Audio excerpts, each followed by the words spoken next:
trying to be the man. You want to be center front, right? Don't worry about me and Patty. You just come right out on that one. I think I have fat thumbs. Hello, everybody. How are you doing tonight? Patty, thank you for coming back. We told everybody last time you were here we were going to make this a regular, and here we are. We didn't lie to them. No, that might be a first. No, I'm just kidding. Wow. I didn't say that, Doc. I didn't say that.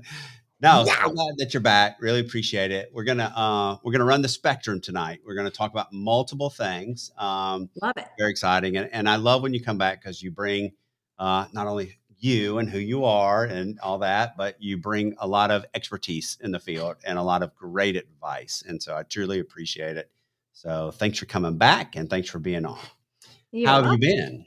I'm awesome. Thanks. It's good. Good times. I'm just somebody scheduled an appointment with me today for April, and I was having a heart attack. It's like, how did we get to March? And now we're talking April. Like, what? Didn't we just celebrate New Year's? So it's going quickly, I think. It does. It always does. It goes fast. And I'm glad because it's getting warm. We don't have the beautiful Florida weather up here. And we don't have it here either, by the way. Yeah. So if you feel better, we don't have it either. Well, I like the warm weather. So it's kind of nice up here. Flowers are starting to bloom. I love spring, so it's a good thing. I don't like the cold. We talk about that. We can actually get into that. The cold weather, the darkness. The SAD, seasonal affective disorder. We can add that onto the bottom of your list. Yeah, exactly. Speaking of the cold, I went camping this past weekend and I went through all 4 seasons in 2 days. Isn't that crazy? Yeah. Crazy.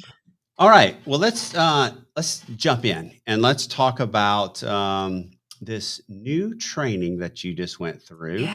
And it's really exciting. So I'll let you introduce it. And I know we're gonna have a lot of questions for you and a lot of comments that we want to go through and talk about. Yep. Please, everybody.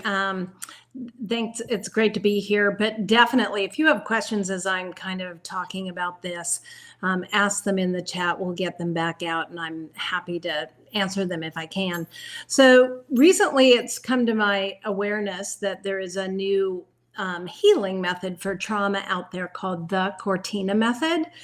And as I hear rumblings about it, and I hear some of my colleagues being excited, one of my colleagues actually went and got the certification, and she stopped by the office and said, "You have to see this. It's crazy that we can heal trauma within a short amount of time." Like, I'm talking a window of 2 hours, which I think any of us in the field go, trauma, 2 hours, really? So I investigated it, looked it up and put my name on a list of, I'm interested. On a Friday night at about 10 to 5, somebody phoned and he said, "Is this Patty Mohler?" And I said, "Yes." And he said, "Well, I'm Michael Cortina." Wow. And I was like, "The Michael Cortina?" And I thought my friend was pranking me. If we're really going to be honest, I thought my friend was pranking me. And he said, "Yeah." And he said, "You're really actually one of the practitioners that I'm really trying to get interested in this because of your work in trauma and the things that I do. Can I jump on and do a Zoom call and show you all the information?" By all means. And so by the end of the hour, he talked to me on a Friday night at 5:00. I was all in and signed up and ready to go. And so I think 3 weeks ago now, I spent 5 days down in Sarasota, Florida, and getting the certification. And I went in as a skeptic. I'm not going to lie to you. I kind of went in thinking, how real is this going to be? What's this going to be like? And I'm telling you, it is probably one of the most exciting things I've seen in the trauma world in years. And we have a lot of different things out there. I'm certified in several of them. I probably will never use them again. Wow. Because I am just so convinced this is the way to go. And, one of his really top quotes is optimize your brain and optimize your life. Mm-hmm. I love that, right? Yeah. And for anybody that knows, trauma gets caught. We have our conscious brain and our subconscious brain. And our conscious brain goes in and out of Offline, online. We remember things. If I were to tell you how I got to work today, I can guarantee you I was offline. Yeah. I know where to turn. My car knows where to turn. We're good. But as far as being in the moment, seeing every car, seeing absolutely everything around me, I'm out. I'm out. Yeah. But the beauty thing is that the subconscious is online since the day we were conceived. It's just straight there and it's online and being recording. I like to tell my clients it's kind of like having all of our apps on our phone running in the background. Yeah. Right? Yeah. And they're Makes wide open. And so every now and then we have to pick up our phones and we have to do, 30 seconds of making sure yeah. everybody's kind of closed down, make your phone work a little bit better. Well, this is able to go get some of those unconscious thoughts, those neuro bits as we call them, bring them back into the light and reprocess them in a really gentle, uplifting, almost fun way. Yeah. I don't know about any of you, but I have never heard the words fun, gentle, and uplifting when we talk about trauma. That's true. That is very true. Just haven't. We don't have to tell the subconscious what to do. None of us, you, me, the people watching, Doc, we're not sitting there going, breathe, breathe, breathe. It's happening. We're not sitting here, go, blink your eyes, blink, blink. I have a cut on my hand. Actually, I have a burn. I burned Oh, myself yesterday. that's not good. But I'm not sitting there going, oh, send red blood platelets and send white ones and now scars, get better. I don't have to do any of that, right? That's No. our subconscious. The conscious, on the other hand, has to be able to do one thing at a time. And for everybody out there and listening, I know we think we can multitask. Yeah. Queen of it. Queen, queen, queen. The older I get, the wiser I get, I hope. And that I believe is true. We can't. Our brains love to do one thing at a time. If we're really going to be mindful and be focused, we really like to do one thing at a time. Yeah. The subconscious could care less.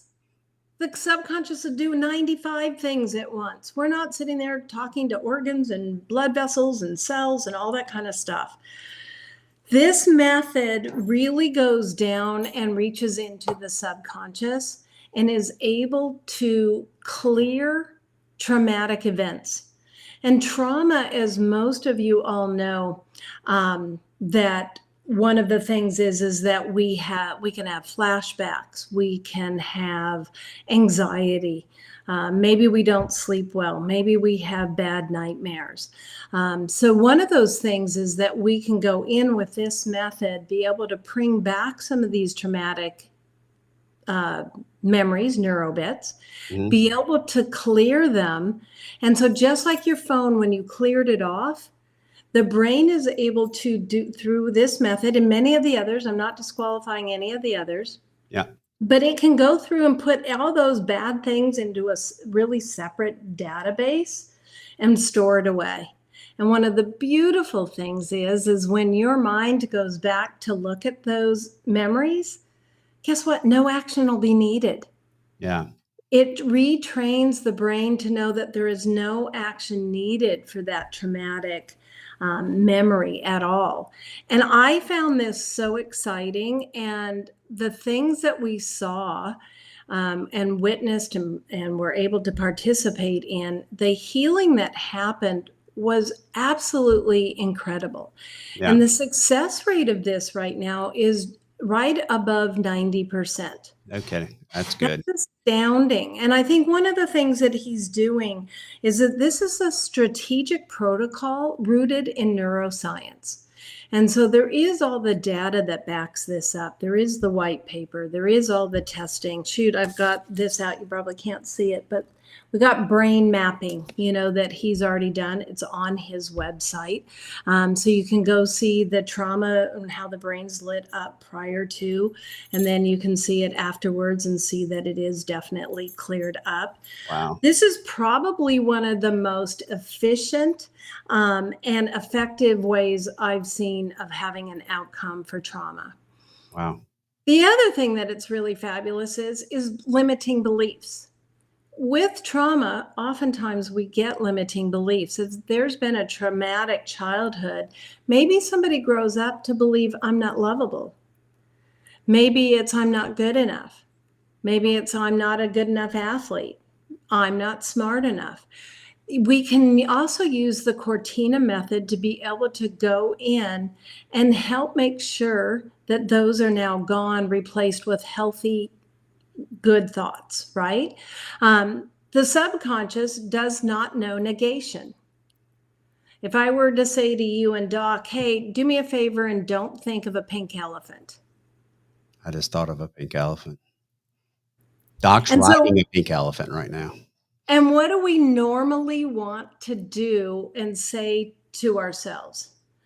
I don't want to be in a bad relationship. I don't want to be good enough. I don't want to be in a relationship where somebody's abusing me. I don't. And that's all negation. So when we go back through and really help the subconscious understand that it doesn't deal with negation and we only put positive thoughts, I'm enough as I am. I believe in myself. I'm a good free thrower. Let's try to say that. Free My free throw shooter. shooter. That was You not can going to do come it. out of my mouth. Free throw. And I just think that this is so exciting. And let me tell you the process, one of the reasons I love it, it's all the things that I actually love, love, love. It's first of all, it's talking, which is good, but actually the practitioner is the one who does most of the talking. It's experiential, which I love. Clients Yeah. get to move. It's movement. We use a lot of movement in this. And as you know, as I've always said, as a trauma therapist, number one way to treat trauma, yoga. Yeah. I've Yeah. always said that. Bessel van That's der right. Kolk still says, no matter what trauma, go to yoga. So it uses some yoga practices. It uses different movement. It uses voice in a different way to be able to release tension. There are definitely neuroscience backed protocols that we can use to get into the subconscious and get it to reprocess some of these traumas.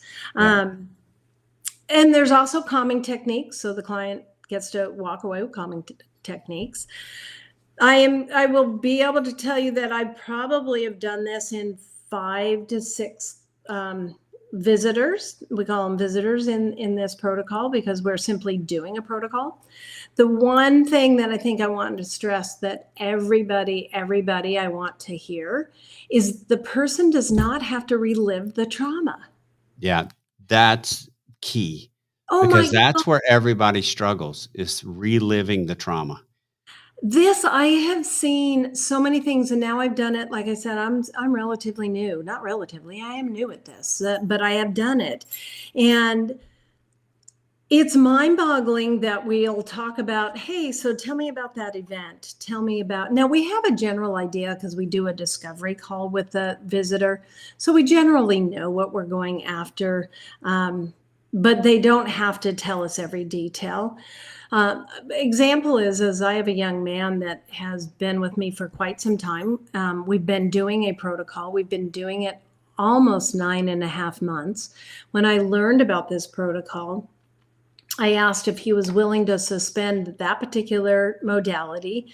Let me go check this out and see whether we could work on this trauma because we're right at the end, but it's the most traumatic piece.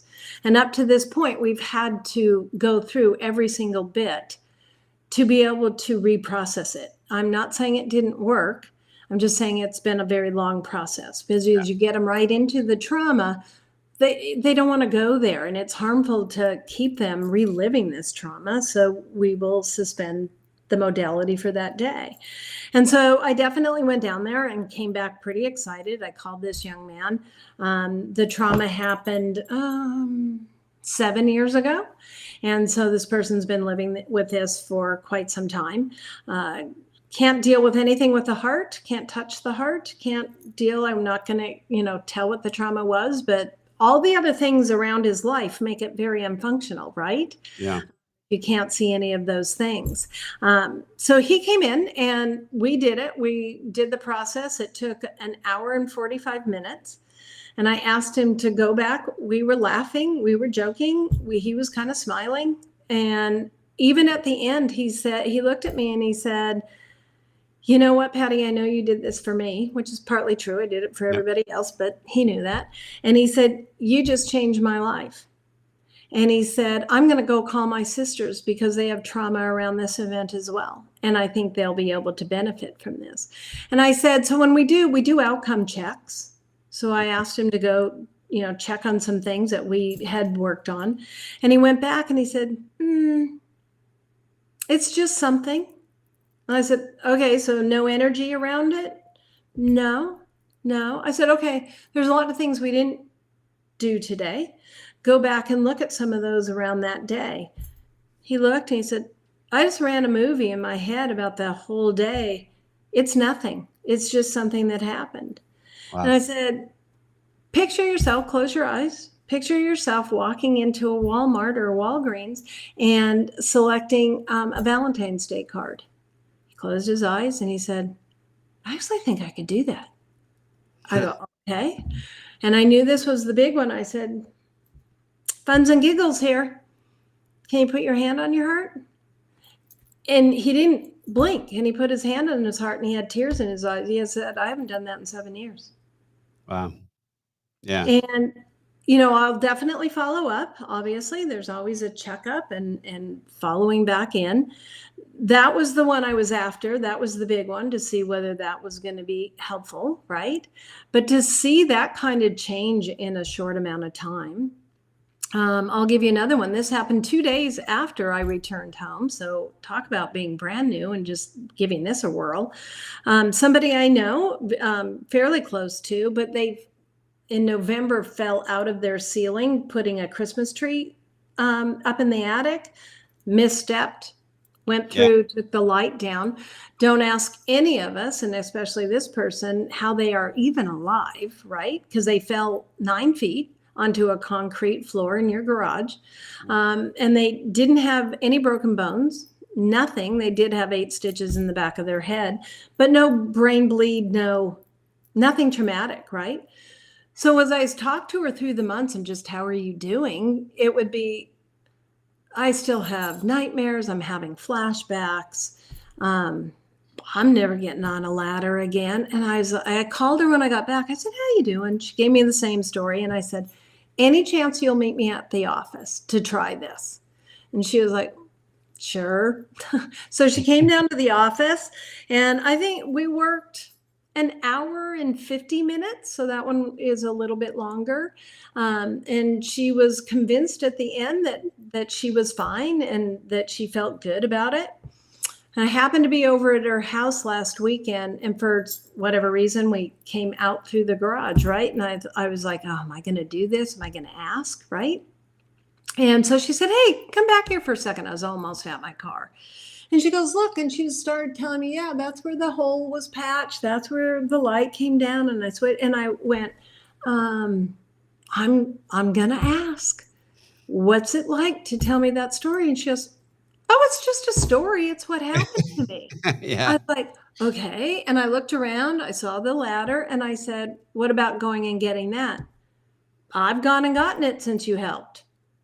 And I said, so you are not she said, I have not had one nightmare. I have had not one flashback. She said, I will occasionally think about, oh my gosh, some what ifs, but not in the way that her brain had taken over before, where it was just constant rolling. What if this, what if this, what if this, what if this? She said, I don't have that. She said, occasionally I think, oh, what have I gotten hurt? And then she goes, oh, okay, well, whatever. Wow. I mean, Matt, the things I've seen like I said, I've done it now 5 times, and my resolve rate right now is 100%. Wow. So why is that? Why do you think? The neuroscience behind it goes, same with all these other methodologies that we have. We have ART, we have EMDR, we have brain spotting.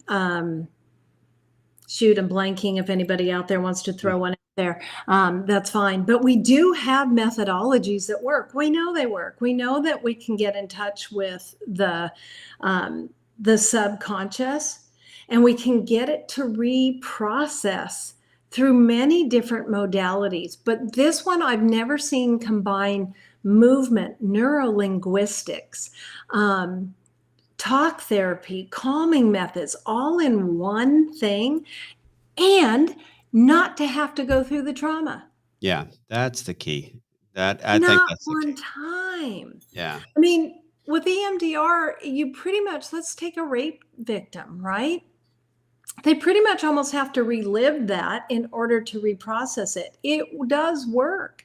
It does get reprocessed. We've come so far in trauma. We know that. Shoot, now we're doing ketamine therapy. We know these things work. But I've never ever experienced anything where the client or the visitor in this, have to retrain myself, that they don't have to relive it. Yeah. Now, Michael Cortina's work is truly with vets and the post-traumatic stress. So Michael and his group of practitioners have been going around the country to these vet retreats, as you guys know you have, and working with the vets to relieve their PTS. And some of their comments, I was reading their comments today. Here's some of their comments. Navy SEAL, that trauma's been resolved. Veteran reports, I feel great and no longer bothered by the PTSD. Another one, Air Force veteran, special ops guy, report indicates his brain has resumed connectivity and returned back to normal functioning. Veteran reports, the experience was awesome and I was struck by how calm I was when I asked to recall the trauma. I even remained calm when I had more clarity of the details without any emotional component. Yeah. It doesn't get any better. No, it definitely doesn't, because that's where, Doc would agree with this, right, Doc? This is where we struggle. We struggle with the thought process. We struggle with going through it. Again, everybody knows my story with Clark. I mean, I can start thinking about Clark and really, when I Yeah. really stop to think about it, it comes up. For me, I get emotional and, I think about losing him and I think about the moment, and all that, just the whole thing. That tends to overwhelm us. And, yeah, so I could see if you could stop going back and reframe it, that it would help. And Matt, for somebody like you or Doc or anybody out there, this also can be done by Zoom. I was a little surprised at that. And so, if that's still an ongoing issue, I'll talk. Yeah. I got a great method for you. I think it'll work. But that's why I think this is just, I don't think, as my son said, I talked to him like 2 days after I got home. And he even said to me, Mom, I haven't heard you this excited about anything in your field in several years. Like, I've never heard you this jacked up. And I'm excited for the trauma world. For me personally, too, though, I want it in the wellness world. Yeah. I want to go to the wellness retreats, because why do we go to retreats? To feel better. So is it some limiting belief that we still have? Is it a trauma that we're still holding on to? Are you going to yoga retreats so that you can get rid of the trauma? Well, I want to become a part of that. Yeah. And Absolutely. spend a couple hours with me in your day. Continue to work with, the trauma, and doing the yoga afterwards or before. Yeah. I also think athletes. I think of all the athletes that, I can't shoot a free throw. Oh, I can't shoot a three-pointer. Oh, I'm not fast enough. Oh, I'll never be good enough to make the first string. Those are limiting beliefs. People that I know in business that go, oh, I could never make that much money. Yeah. I don't deserve a good, healthy relationship. Oh my gosh, that is part of that wellness. Again, optimize your brain, optimize your life. I love that, Well, because that's what this is about. Well, we keep talking about it, and that's why we call it the mental wellness community. And that is the thought process, is forward focused. Can we stop living in the past? Can we stop living in you and I've talked a lot about this, is, to me, and it's just personal to me, but I do not like mental health.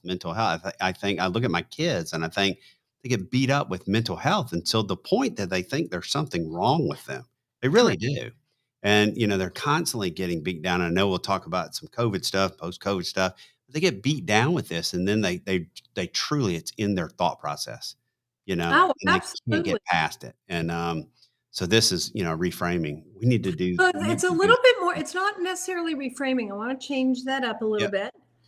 It's truly taking the activity and the energy away from the memory. None of us, until, maybe years after I'm gone, can we erase memory. This doesn't erase memory. This erases the energy around it, right? Mm. This erases that. When you look at it, again, when you go back to look at a traumatic memory, it's no action needed.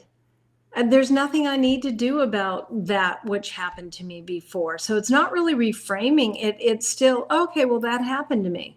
That's totally different from me in my looking at reframing.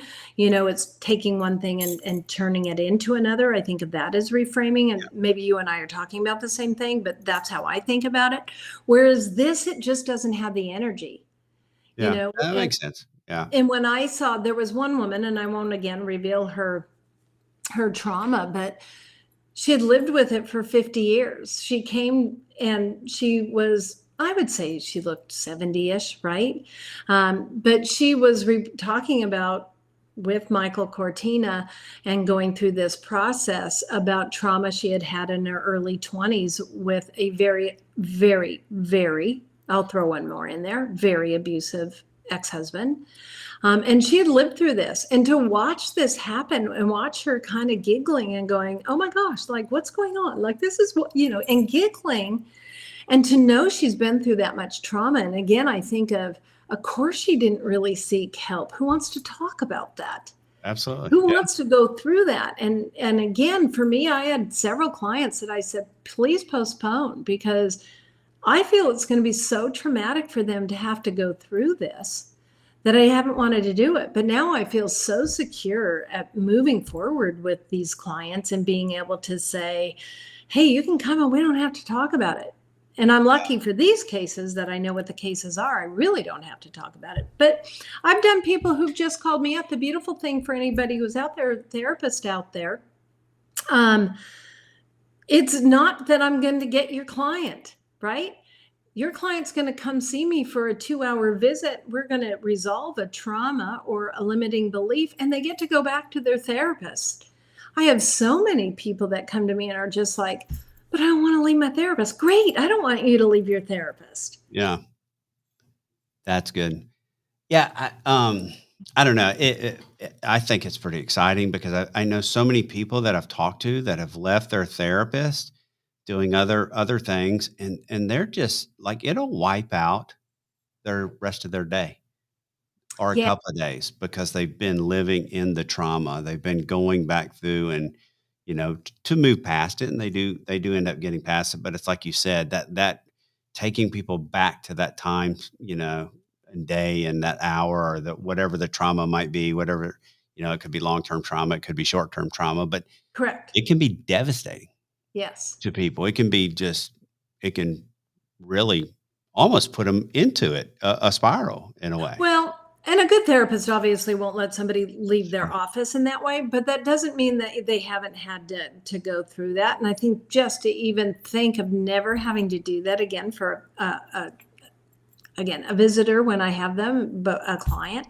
I've not seen anything like this. I saw Wow. things over those 5 days that I would have told you there's no way that can be resolved. But again, when we are able to safely, with protocols in place that take somebody into the deep subconscious and be able to release that information and bring it to the forefront, let the brain do its thing and put it in a new data file. What a beautiful, beautiful thing. I have not, for those of you that have been out there, I have not been this excited at all about anything in the trauma world in a long time. And if you think about it, if we all think about it, I'll just mention this one, but all of them, when EMDR came out, nobody was on board with the EMDR.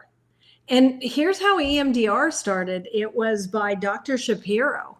And she took a walk in the park, and she realized that her eyes were darting left and right. And she sat down in a park bench, and she thought, that's weird. I was thinking of really not great things that have been happening and have happened in my life, and I don't feel as emotional about them. That's really weird.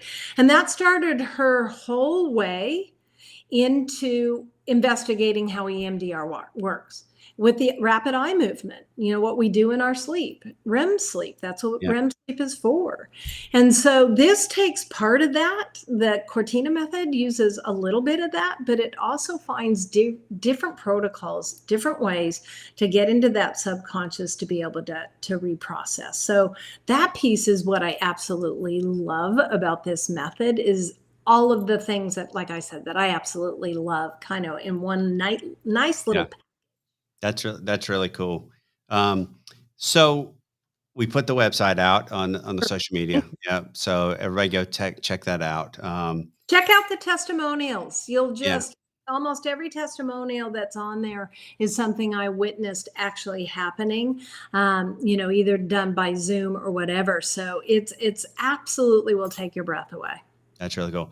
I think what we need to do is, we have Dr. Mel that does yoga, and we're trying to grow up this yoga community. Ah, Lainey's getting her yoga certification. I think we need to go back and start exploring. You were going to do it a couple of years ago with your retreat, but we ought to look at exploring and putting together, something. package, yeah. Yeah, that would be really, really cool. I think it could help a lot of people, and a lot of people need it. That's exciting. I'm excited about it. I want to learn more about it because I know a lot of my veteran friends could use it. Not just that, everybody across the board. And Matt, you should go get certified. I mean, you would Yeah, this will take you in another whole dimension. Again, vets have not been my niche. You kind of get locked down into something, and I've more been in the trauma world, the domestic violence. Oh my gosh, I've already talked to the domestic violence shelter here to be able to go down and help these women. I mean, mind exploding. yeah. No, I think it's interesting. I find it very, very interesting. I think, Doc knows this. We've had the conversation. A lot of veterans live in their trauma, and we cannot get past our trauma, and we live as that in that victim world. Yeah. That's why it's so important that we come up with things that can help people. Doc. I mean, Wounded Warrior Umpire Academy, the stuff that goes on there. Yeah. I mean, all these different places and things. I'm working with Heroes to Heroes, taking people to Israel, and it's all about trauma. That's where we're at. We're talking about the trauma, and how can we help? How can we get our fellow vets and friends past that?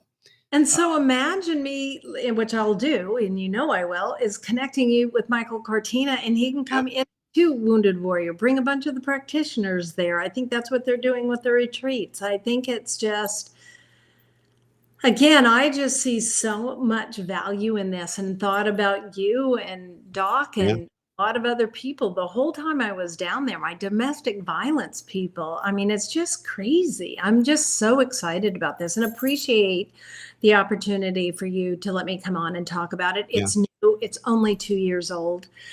He was tired of talk therapy. He knew many of the other different modalities that were out there, but he's passionate, he's yeah. creative, and to come up with this is just, it's going to take the world by storm. We just have to get the word out there.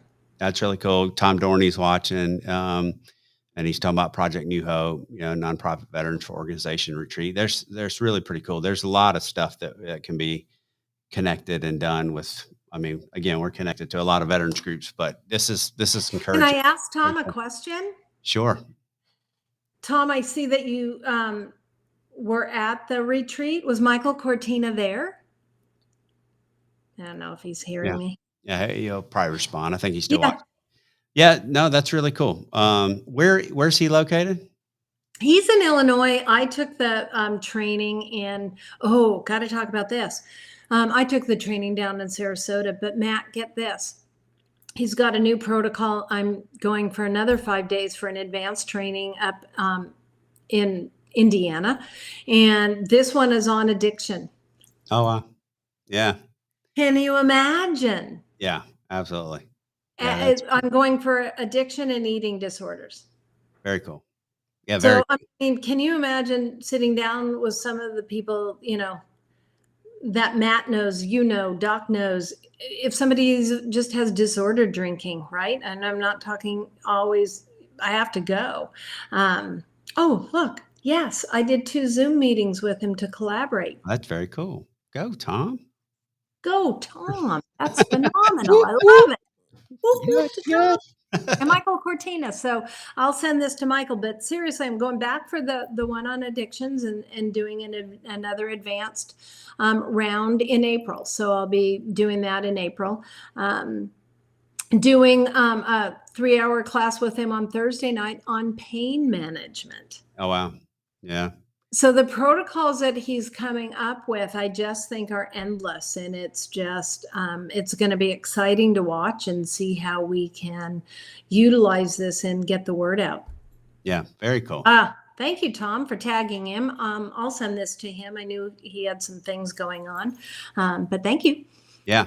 Very cool. No, I'm excited about this. I'm going to explore it more. We're going to talk more about this because, again, I think it's something that I'm interested in. I love the idea. I find it interesting, Patty, like some people, they just fall backwards, and when I say fall backwards, we think past, we live in our trauma, and some people are able to move past it, and so I think about that all the time. Like, well, what makes some people have the ability to move past it, and some people live in their trauma. I think that's a neuroscience question, right? And some people are able to, and we have resilience, and some people do fly right through it and don't seem to get stuck in it. And there are others, you take a leaf that lands on top of a river and maybe it just floats down, but then a twig is right next to it, but it gets stuck in the whirlpool, and you go, well, they were side by side. Why did the leaf go that way and is free and floating? And why is the twig stuck?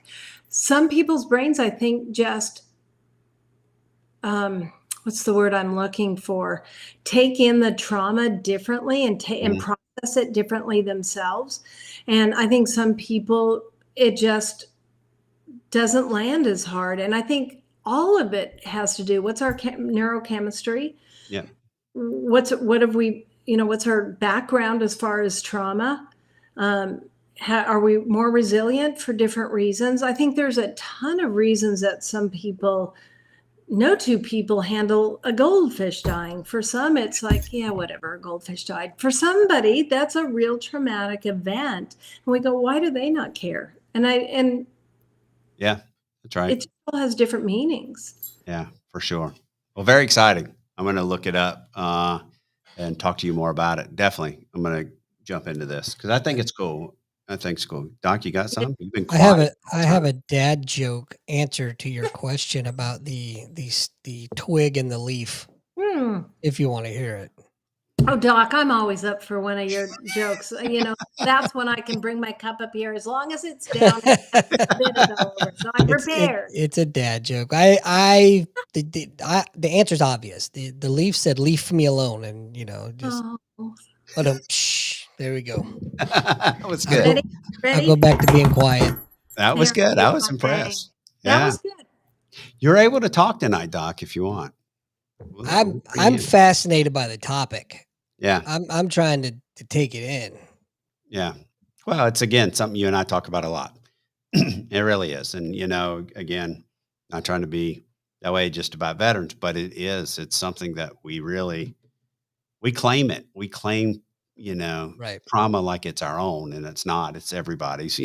Unfortunately, everybody deals with trauma, but a lot of our veterans friends, we live it. They definitely live and hold on to their trauma. It'd be nice to see them get past it. I'm excited about the pain aspect too. Yeah, I'm excited to see that too. Yeah, so I'll let you guys know what that's like. I'm looking at Tom's and trauma being passed down, and yes, I do think we know now about generational trauma and that it does get passed down, and it is in our DNA. That was another one of those things when I first heard that as a new therapist, I rolled my eyes like, oh my God, do I have to pay for everybody's stuff, right? But man, even in my own genealogy, I can go back and look at the traumas and see the generational stuff. And we all are like, we have to step up and try to end this, right? And so this is another one of those things that I'm really excited about, because I think it can start to end the generational trauma if we can stop Yeah. it at its core. And that's all what the Cortina method is going back and finding the core. Talk therapy can be simply right here and kind of stay on the surface. The Cortina method is going to go after the core. And once we go after the core, then you're relieved of the energy around it, and it's resolved. It's gone. It's beautiful. Yeah. Wow, that's cool. So cool. All right, we want to talk about a couple of other topics tonight. I said something in a podcast and I got lectured on it. I don't know about Not a lecture. That was the joke. It was not a lecture, but it is very true. It is so true. I agree. It was not a lecture. It was a straight up ass chewing. I didn't do that to those of you that are out there. I kind of said, "Can we talk about something?" And I popped to the position of attention and was standing there like we're ready to no, but it is very true. It is so true. And let me back up. One thing that I'm very excited about is that the stuff on, with the Cortina method on alcohol, because that is something that has been in my family and that we've talked about before. And I think it's important, if there was breakthroughs, I wish I'd had them sooner, for people. Absolutely.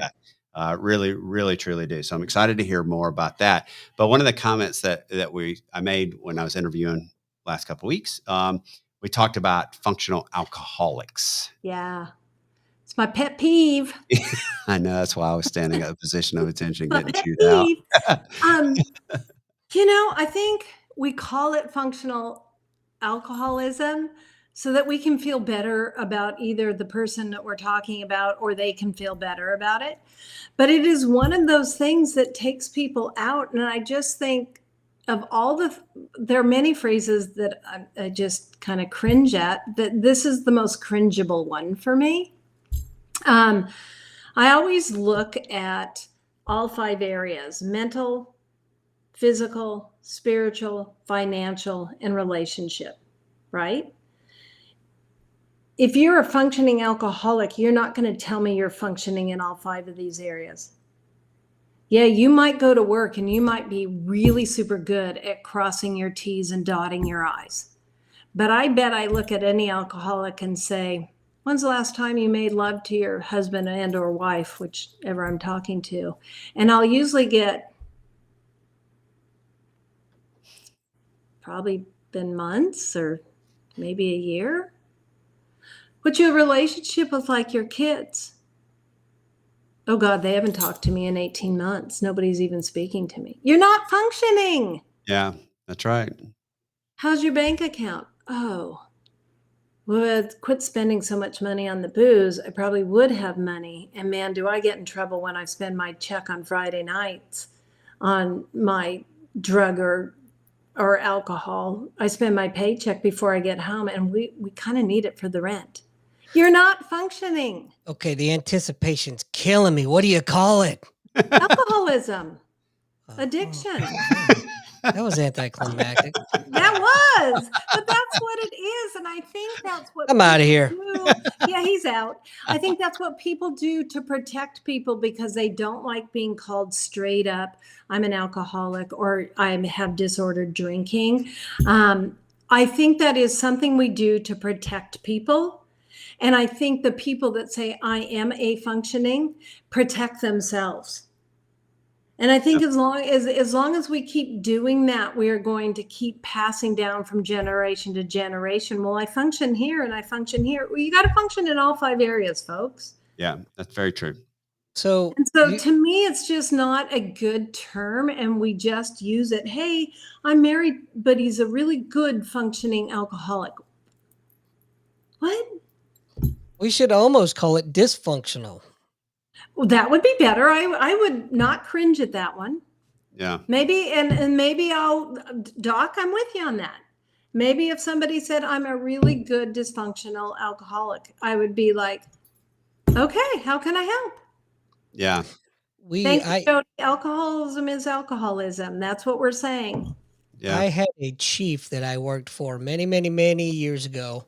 when I was a young E4. And back in the day, we used to have cough syrup called turpin hydrate. Um, and these hardcore alcoholics, like this chief I worked for, would keep it in their desk, and Yeah, they'd put it in their coffee. They drink it drink it. straight out of the bottle.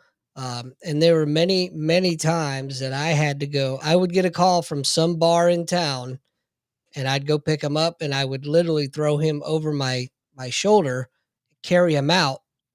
Midnight, 1 o'clock in the morning. He's right out there at 5 a.m. ready for PT the next day, and I'm the one dragging because I had to go get his butt in the middle of the He was night. functioning. He was very dysfunctioning. When I was working at the rehab center, there was one of those mega bottles of hand sanitizer, and everybody coming in, and then I walked in one morning, and it was always at the nurse's station, and I was like, I was just here at 7 o'clock last night. It's 7 a.m. We couldn't have used that much hand sanitizer in 12 hours. And the nurse just was like, no, but they're drinking it. I Oh go, my gosh. what? And they were drinking the residents, the patients were drinking the hand sanitizer for the alcohol. And one of the nurses had measured one of the patient's blood alcohol level, and it was so high, and she couldn't figure it out. He was drinking the hand sanitizer. I mean, the lengths that people will go to, it's crazy. It's in toothpaste. You have to watch that. It is in mouthwash. That's a huge one for my. That's a huge one. Yeah, that's a huge one. And no, you really shouldn't cook with it, by the way, now since we're on this topic. Yes, the flavor cooks off, but for anybody who is an alcoholic, they still have it. There's a residue. It is still not a good thing. They need to ask. I won't let any of my clients cook with it. I don't care what they want to flambe. Can you do that again, please? Yeah, do that again one more time. Yes, okay. I feel much better now. Yeah, thank you. That was good. I could No, give you're other right. noises too. Oh, hey, that's Hey, fantastic. So you're multitask. right. I do want to say you're right. That's not a good term because you're right. I can think of somebody that I used to call a functioning alcoholic, and their life was a freaking disaster. Look at Tom. Yeah, and I loved it. I will call him dysfunctional doc. I'm going to pick up on that. And if somebody comes in and says I'm a functioning, I'm going to say, oh, let's change wording.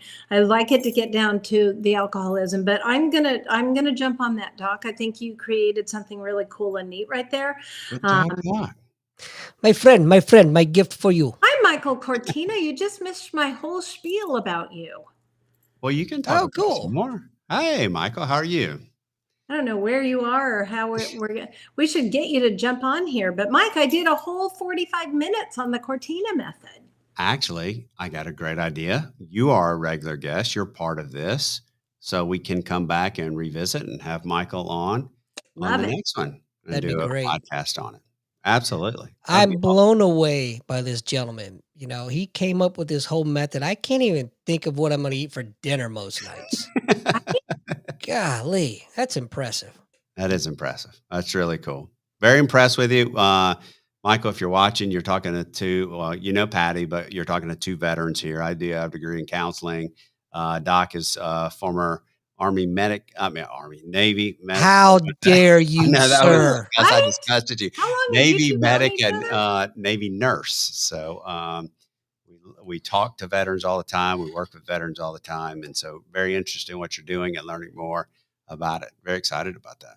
Which is great. And Michael, I promise I'll send you the podcast so you can make sure you can check my work. Patty, I need an appointment. I'm crushed. My soul is devastated. Look at Michael Cortina saying hello. Hello, Hello, sir. Cortina. Yeah. This is That is- awesome. That is awesome. Yeah, we'd love to have you on. That would be great. Come on with Patty and we'll talk more and maybe we can meet another time as well. I'm excited about what you're doing for sure. So And thank you, Tom, for kind of pointing it out that he was here. Love it. yeah. We had one other topic we did want to talk about, and I don't want to not get to this topic because it was great. I sent you a video. So one of the topics that me and Patty and that we talk about all the time is we talk about these phones and we talk about communication and social media and all the stuff that our kids live through. And so I sent you a video a couple of weeks ago, and I'll let you talk about it. But it is really, really cool. The video is great. And it was of a gentleman talking about the difference between texting and the Yeah. difference between verbal communication between mother and between daughter. Right? Or mothers and children too. I Oh, don't know. mothers and children. Yeah, we Yeah, I don't think it was just mothers and exclude. children. I don't think we were gender specific. I thought it was, you sent it to me and it was just because you were like, oh my gosh, we talk about this all the time. And Matt and I started talking about this a little too late to let Dot be able to pull it up. We should have been a little smoother about this, but that's okay. But the test basically is they ran the comparison. If a mother and a child sent text messages, it raised the cortisol levels, the stress levels. Mhm. When a child and the mother actually spoke on the phone, it raised the oxytocin level to bring us back down, the happy, the joyous one, the hormone that we want released. If we don't start paying attention to that voices will calm us down. It's always the best way for me to come in and talk about the brain, right? When people use thumbs and send them those little text messages, they go into the left side of the brain, right? Those symbols go into our left side of the brain. That's our logical side of the brain. But then it shifts over to our emotional side. I can't tell you how many clients will come in and go, I've got this text. Will you read it? And I'll go, okay. And they'll read it. I'm going to the beach on Friday night and I'll be there at 4 if you want to come. I'll go, okay. How can I read it? Hey, going to the beach on Friday night at 4 if you want to come. And they'll go, what? And I go, you're the one that has a Yeah. beef with that person. You're putting the emotional quality in on symbols when that person was simply sending symbols over to you. And so I always tell people, yes, do I text with my son? Yes. But it's, hey, call you later, gone to the movies, what time's dinner? It's really basic stuff. My son was taught, do not ever, ever ask me how I feel via text. Yeah. Matt, you know what my answer is going to be. I give one answer, 2-word answer. What's it going to be? It's going to be fine. Or I'm okay. fine. I'm fine. I'm fine. Yeah. And nobody knows if I'm in a fetal position. Nobody knows if I'm, bawling my eyes out. But if you pick up the phone, the first thing any of us do when we talk to our children or a loved one is we get that hello. We're assessing. Absolutely. Where are they? What are they thinking? How are they feeling? Are they up? Are they down? They're doing the same to us. They are. Absolutely. Absolutely. A word that on text that I think is so misconstrued all the time. Okay. That can come across. I mean, you can misinterpret okay. Like you could say something and I could go, okay. Or I could go, okay. Well, do you remember my Yeah. experiment with my guys down at the hospital? I put just on the whiteboard, have a great day. There were 9 men in the room, and their only requirement was, no matter what mood they were, is to read have a great day differently than the person in front of them.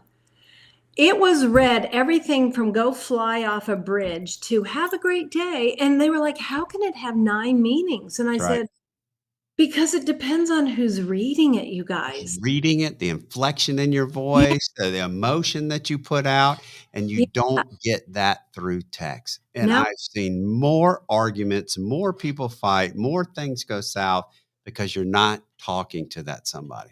Right. Talk to somebody. You and I say it all the time.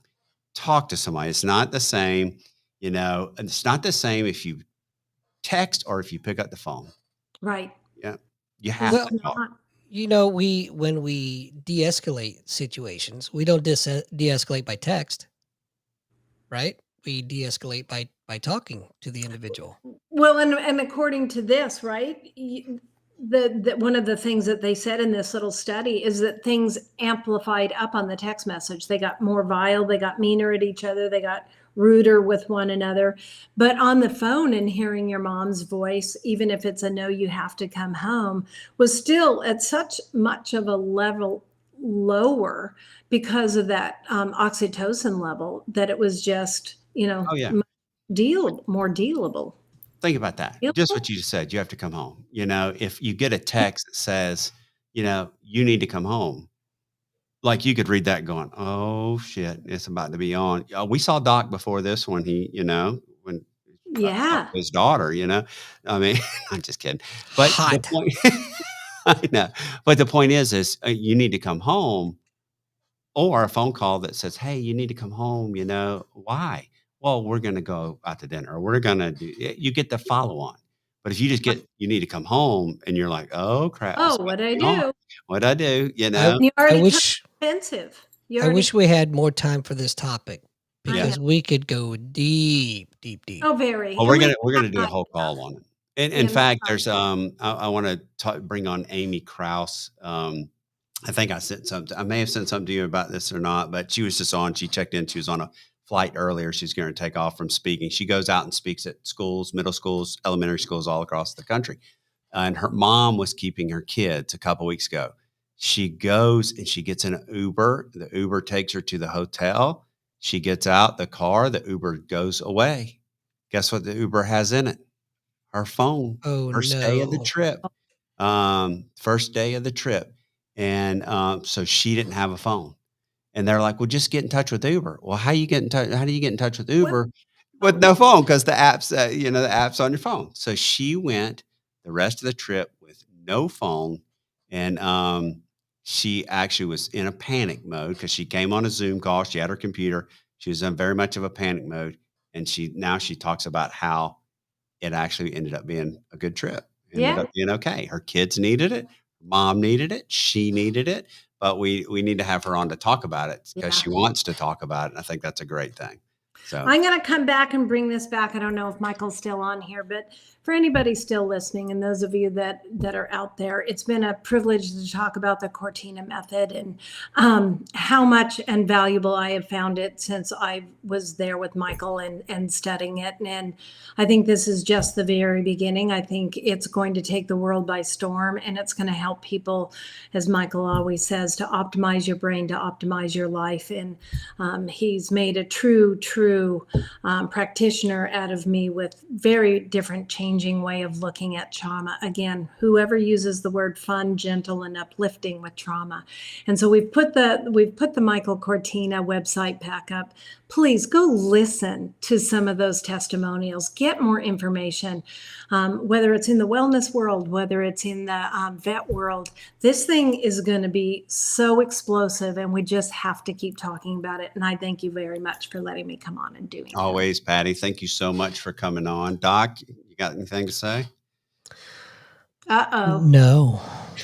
No. I like pie. I'm hungry. I need to go beat my daughter, figuratively, of course. Yeah, no, Patty, thank you so much. As always, I don't talk a lot when you come on because I'm fascinated by what you're saying. And if I'm running my mouth, I can't take in what you're putting out. Thank you, Doc. That is. No, Patty, thank you so much for coming on. It's always a pleasure. That's why we're going to make this a regular thing. Let's bring Michael on. Let's bring other topics up. It's just great every time. You and I have been at this a lot. We've done a lot of calls together. We've done a lot of talking. It's so important, that we just keep putting these important things out there. Up in the upper corner, we have the donate button. Please make sure to hit that. Donate to Doc. He does this out of the kindness of his heart, but he does have some expenses, and so he takes donations because that's just the way we do it here. And we really appreciate you too, Doc. But thank you so much, Patty. We'll come back next week. We'll do it again. Next week we have a paramedic and a bike and bikers together that are working in this field, trauma and all the So different. guess what? We need to introduce them to the Cortina method because they can use it. Exactly. A lot of that. So I love it. So have a good night, everybody. Thanks for watching. Bye, guys. Good night, everybody. See you next week.